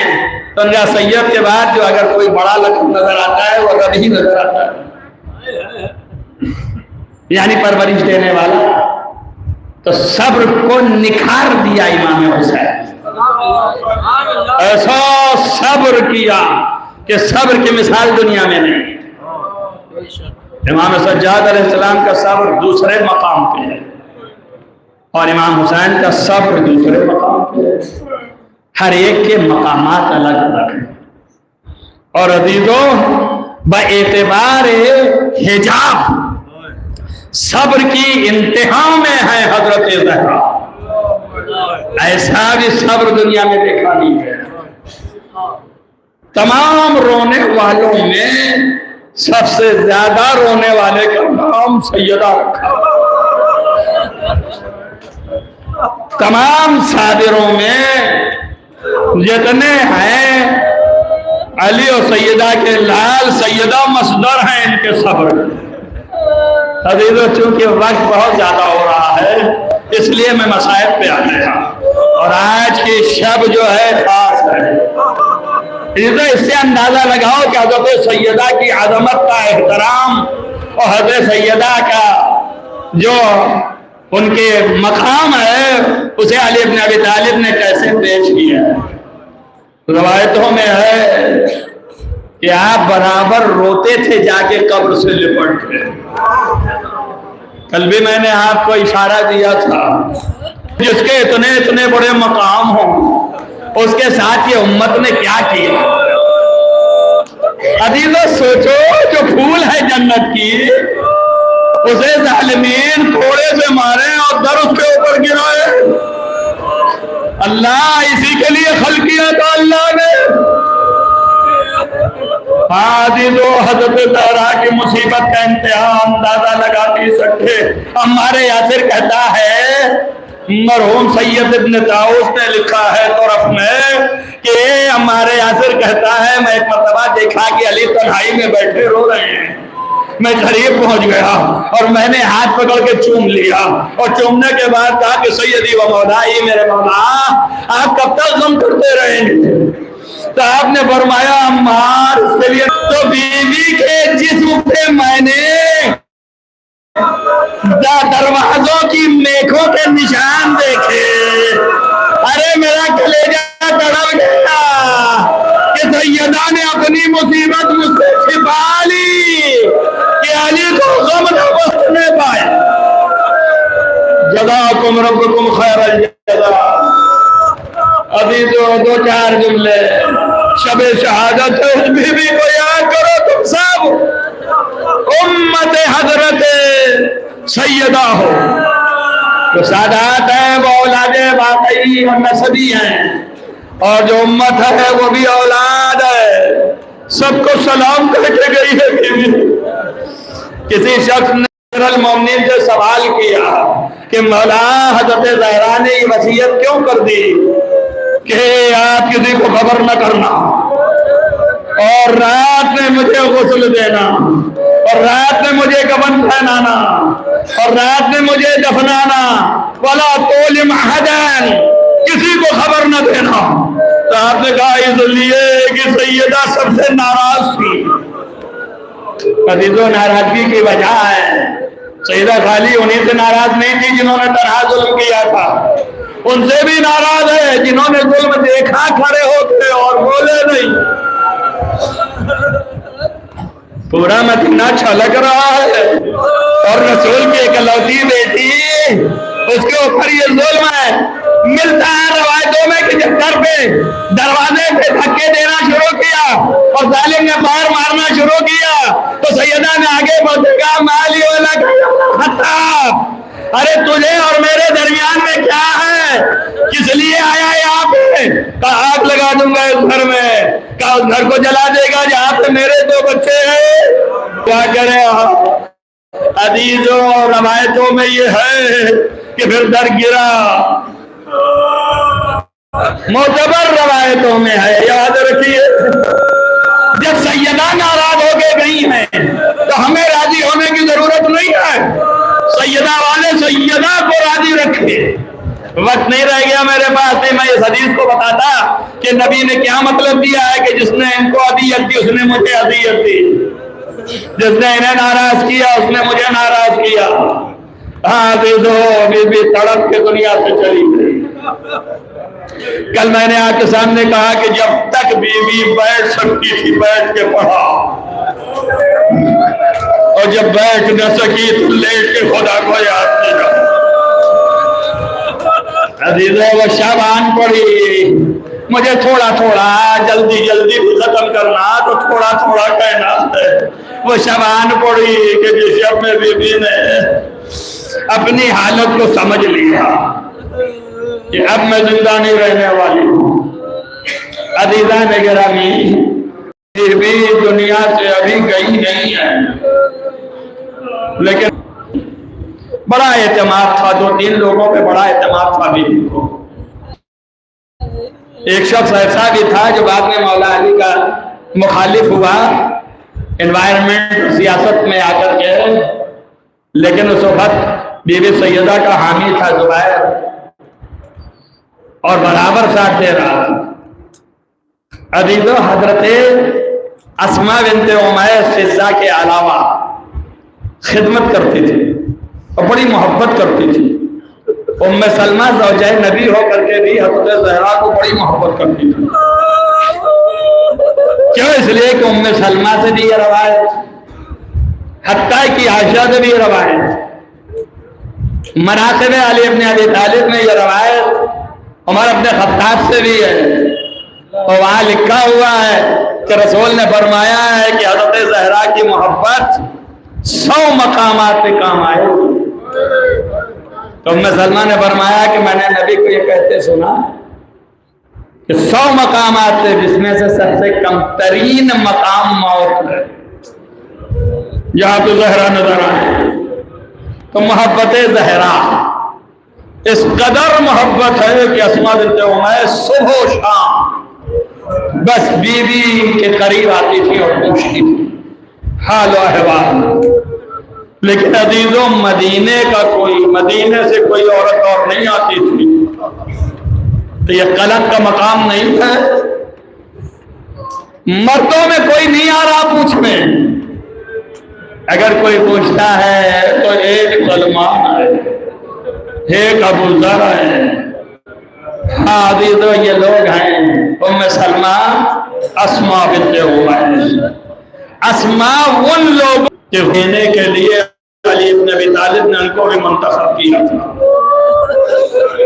ایک بات یاد رکھیے، معصومہ کو کوئی غیر معصوم غسل نہیں دے سکتا، غیر معصوم غسل نہیں دے سکتا۔ اسی لیے آپ نے وصیت نامے میں لکھا دیا، آپ جو ہے مجھے غسل دیجیے گا اور مجھے ہنوت پہنائیے کریے گا اور مجھے کفن پہنائیے گا۔ علی آپ ہی کریے گا۔ اور روایت میں 6 امام نے فرمایا کہ حضرت سیدہ کو غسل اس وجہ سے نہیں کہ علی کی زوجہ ہے، اس وجہ سے کہ معصومہ لا یغسل المعصوم الا المعصوم، لا یحا الا المعصوم۔ یہ ایمان کی روایت ہے۔ جب مولا غسل دینے کے لیے آئے تھے تو اسماء کو بلایا تھا۔ میں نے کہا وہ شب آ گئی ہے جس شب میں اسماء قریب ہوئی۔ بی بی نے کہا میرا خیال رکھو، اللہ تمہیں بلند درجات نصیب کرے گا۔ اسماء دیکھو میرے بچوں کا بھی خیال رکھنا۔ وصیت کی وصیت، لمبی چوڑی وصیت صاحب ہدایت۔ نے لکھا ہے کہ وصیت میں بیوی نے فرمایا کہ میرے بچوں کو غذا میں کبھی تکلیف نہ ہونے پڑے، اس لیے کہ میں نے نازوں سے پالا ہے۔ روایتوں میں ہے کہ اس بات کو یاد کر کے امام حسین بہت روتے تھے۔ عزیزو، ایک مرتبہ ایسا ہوا کہ امیر المومنین کہیں باہر گئے اور کافی رات میں واپس ہوئے،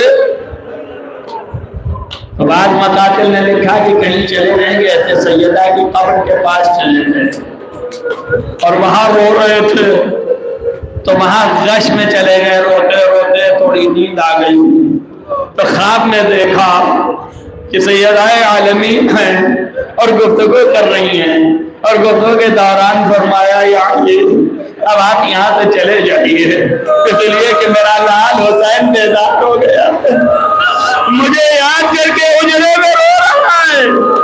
علی دوڑتے ہوئے آئے، جیسے ہی دیکھا دیوار سے سر لگائے حسین آواز دے رہی ہے، اماں، اے اماں اٹھو، کدھر چلی گئی؟ جزاکم ربکم خیر الجزا۔ کیا کیا سناؤں آپ کو، کیا کیا بتاؤں آپ کو؟ اسما سے کہا بچوں کا بڑا خیال رکھنا، علی سے کہا میرے بچوں کا بڑا خیال رکھنا، میرے بچوں کو میرا سلام کہنا۔ یا علی اب جدا ہو رہے ہیں، یہ فراق کا وقت ہے، اب لقاء حشر میں۔ ابھی دو چار جملے بس ختم کر رہا ہوں۔ سید العالمین دنیا سے جانے لگی تو اسما سے کہا یہ روایتیں مشہور ہیں، آپ برابر سنتے رہتے ہیں، حتیٰ کہ معتبر منابع میں ابھی تک میں نہیں پا سکا ہوں، لیکن وہ باتیں جو ہمارے بزرگ پڑھتے چلے آتے ہیں میں اسے بھی سیرتاً کبھی کبھی پڑھ دیتا ہوں۔ ابھی تو حضرت اسما بنت عمیس کو وصیت ہو گئی کہ یاد رکھو جب ہوا کہ بچے جب میرے آئے تو پہلے انہیں دسترخوان بچھانا، انہیں غذا پہ بٹھانا، ان کو کھانا کھلانا، اور میں حجرے میں جب تک تسبیح کی آواز میری سنتی جاؤ یہ سمجھ لینا میں زندہ ہوں، اور جب میری آواز خاموش ہو جائے تو مان لینا میں اپنے باپ سے مل چکی ہوں۔ مگر میرے بچوں کا خیال رکھنا، حسنین کا خیال رکھنا۔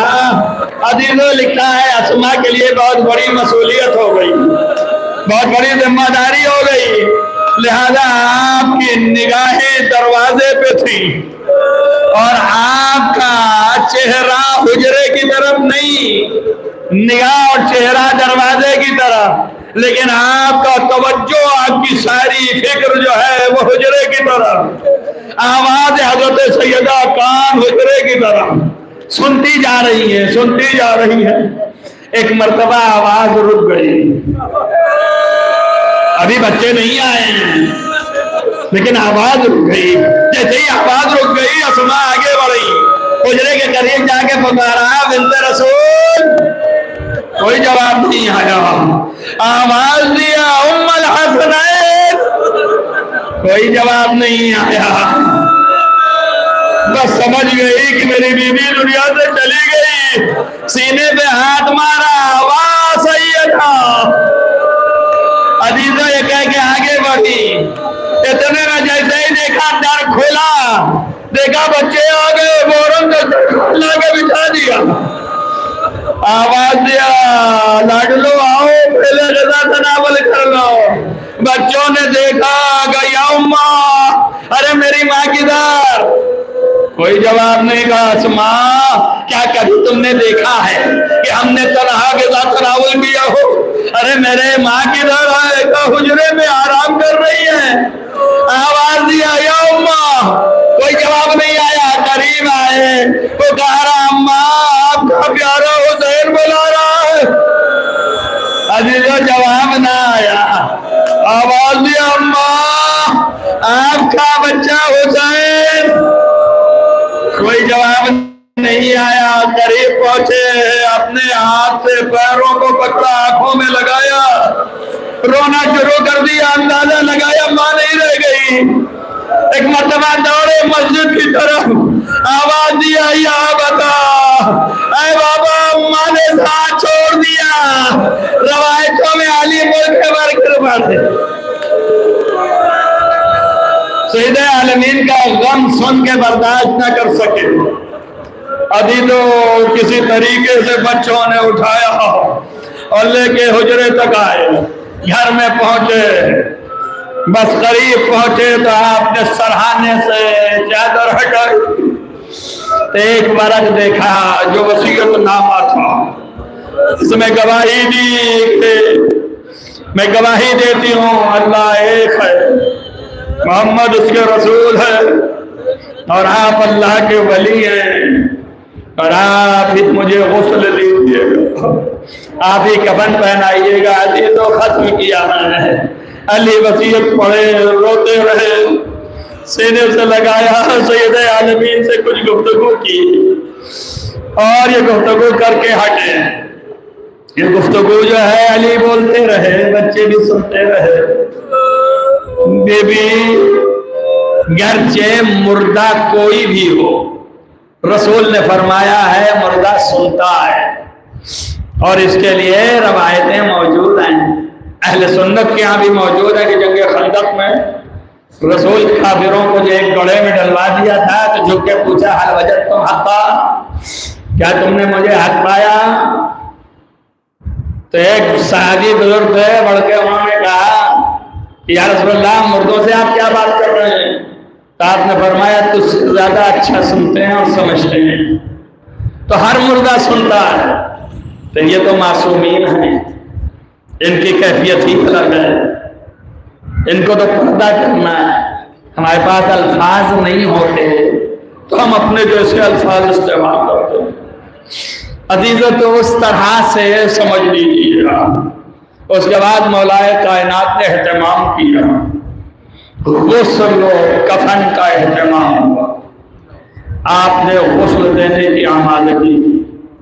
جب غسل کے لیے پانی آ گیا تو آپ نے غسل دینا شروع کیا۔ اسی موقع کی عکاسی عمار سے کی کہ جب میں غسل دینے کے لیے پانی ڈالنے لگا تو میں نے جو آثار دیکھے وہ مجھے برداشت نہ ہوا۔ عزیزو یہاں تک کی روایتیں ہیں کہ چیخ مار کے رو پڑے، جس میں سلمان نے پوچھا یا امیر المومنین ما یبکی، اے امیر المومنین آپ کو کس چیز نے رلایا؟ تو آپ نے فرمایا سلمان سیدہ کے بدن میں زخم نے مجھے رلا دیا۔ میں اتنا پوچھنے والا ہوں اے علی، سیدہ کے بدن کا زخم دیکھا نہ گیا، آپ رو پڑے، ارے کربلا میں ہوتے حسین کے بدن نازنین میں جگہ جگہ بے تیر، کیسے برداشت کرتے؟ یہ تو زینب کا کلیجہ تھا۔ جزاکم ربکم خیر الجزاء۔ عزیزو علی نے غسل دیا، قنوت کیا، کفن پہنایا، میں نے مختصر کر دیا وقت زیادہ نہ ہونے پائے۔ عزیزو لکھا ہے کہ آپ نے فرمایا فہمم تو ناخذ الرضا، جیسے ہی میں نے چاہا کہ کفن کے بند باندھ دوں ویسے ہی آپ نے پکارا یا بنی ہاشم، اے بنی ہاشم کی عورتیں آؤ رخصت ہو لو۔ عزیزو عورتیں قریب آ گئی، ایک ایک رخصت ہوئے ہیں، جنوں مردوں کو رخصت ہونا تھا انہوں نے خدا حافظ کہا۔ اس کے بعد آپ نے نگاہ کر کے اپنے بچوں کی طرف دیکھا، پکارا یا زینب ام کلثوم، اے زینب ام کلثوم اپنی ماں سے رخصت ہو لو۔ عزیزو لکھا ہے کہ بچیاں آگے بڑھی، اپنے ماں کے قدم میں آنکھیں لگا دی اور پکارا یا اماں، اے اماں اگر نانا ملے تو ہمارا سلام کہنا اور کہنا یتیموں کو روتا چھوڑ آئی ہو۔ عزیزو ملے اعلیٰ میں گریا ہونے لگا، بچیوں کو جیسے ہی الگ ہوئی بڑھ کے علی نے دیکھا، فرمایا یا حسن والحسین، کیا تم اپنے ماں سے رخصت نہ ہو گئے؟ عزیز تمام روایتوں نے لکھا کہ یہ دونوں دوڑے، لیکن ملتا یہ ہے اپنے بزرگوں میں، میں نے کسی معتبر کتاب میں نہیں پڑھی ہے، لیکن بزرگوں کے منہ سے علامہ ابن نہر جعل اللہ مقامہ پڑھتے رہے۔ ستے حسن صاحب نے پڑھا کہ مرتبہ امام حسین نے دیکھا کہ حسن دوڑ کے ماں سے تو مل لی ہے، لیکن حسین کھڑے رہے۔ مولا نے کہا کیا میرے لال ماں سے نہ ملو گے؟ آپ نے فرمایا بابا بغیر بلائے کبھی نہیں گیا۔ عزیزوں جیسے ہی حسین نے طلب کیے ہوئے کہیں گیا تو یہ بہار میں بھی اتنا لکھا ہے کہ حسنین جیسے ہی چاہے کہ ماں کی طرف بڑھے وحنت وحنت یدا، بند کفن ٹوٹ گئے اور ہاتھ باہر آ گئے۔ ملین الی صدرہا، اپنے سینے کی طرف لپٹا لیا۔ عزیز حسن و حسین لپٹ گئے، ملائکہ اعلیٰ میں گریا ہوا، ساری کائنات گریا گنا، ملائکہ رو رہے ہیں۔ ایک ندا آئی یا علی رفعہما، اے علی انہیں اٹھا، اے علی انہیں سیدہ سے جدا کرو۔ یہ روایت کے الفاظ ہیں۔ مولا کائنات آگے بڑھے۔ عزیزوں دو جملے ختم کر دیا میں نے، صرف یہ پوچھنا ہے کہ جب مولا قریب گئے تو باپ تھے، ماں کے سینے سے بیٹوں کو جدا کرنا، اور باپ بھی ہے، باپ کا کلیجہ ہے، تو کیسے ماں کو جدا، ماں کے سینے جدا کیا ہوگا بچوں کو؟ آپ بتائیے، شفقت کا ہی ہاتھ تو رکھا ہوگا۔ ارے کتنی نرمی سے اپنے بچوں کو پکڑ کے کہا ہوگا میرے لال سر پہ ہاتھ پھیرتے ہوئے اب ماں کے سینے سے جدا ہو جاؤ، اب وقت فراق ہے، اور بڑے آرام سے ہٹایا ہوگا۔ اتنے ہی کہوں گا یا علی یہ مدینہ ہے، مدینے میں تم نے ایک میت سے ماں کے بچوں کو جدا کر دیا بڑی شفقت کے ساتھ۔ ارے عصر عاشور کربلا میں آنا، جب سکینہ آباد کی میت سے لپٹی ہوگی اور شمر گاتا بھی آنا ہوگا۔ ایک مرتبہ زینب کہے گی اے شمر بچی یتیم ہے، اسے دادی مشکل بچی آواز دے رہی ہوگی یا بتا اے بابا، ظالموں نے گوشوارے چھینے، تماشے لگائے، تاتیانے مارے۔ میں کہوں گا سیدہ بی بی آپ کو بھی لوگوں نے ستایا، لیکن یہ بچی ایسی جس کے کانوں سے خون رواں، آپ کی قبر میں چین نہ پائیں۔ سیعلم الذین ظلموا ان خلقوا من خلقوا۔ اللهم اني اسالك بانك فاطمه وامينها وعلى بنيها وسر المستودع فيها تصل على محمد وعلى محمد بارئ اللہ تجھے واسطہ محمد ایک اعمال کی توفیق عنایت